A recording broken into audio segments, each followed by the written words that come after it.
Hi hello good morning सगळ्यांना. तर मी आज गेले होते मच्छी मार्केटमध्ये कारण आज होता संडे. तर मला घ्यायचे होते पापलेट कारण आज मला बनवायचे आहेत पापलेट फ्राय. तर मी इथं पापलेटला असे चिरा पाडून आणलेले आहेत. घरी आल्याच्या नंतर त्याला एका भांड्यात काढून स्वच्छ पाण्याने धुवून घेतलं.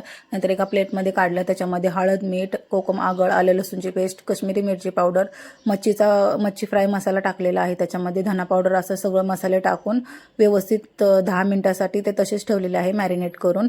त्याच्यानंतर एका प्लेटमध्ये रवा, तांदळाचं पीठ आणि ते बेसिक मसाले सगळे टाकून व्यवस्थित एकत्र करून घेतलं. नंतर आपले पापलेट जे आपण मॅरिनेशन करायला ठेवले होते ते पापलेट त्याच्यामध्ये व्यवस्थित असं दोन्ही बाजूनी कोट करून घेतलेले आहेत. मी इकडे गॅसवरती तवा ठेवलेला होता. त्याच्यामध्ये 2 पळी तेल टाकलं होतं गरम व्हायला.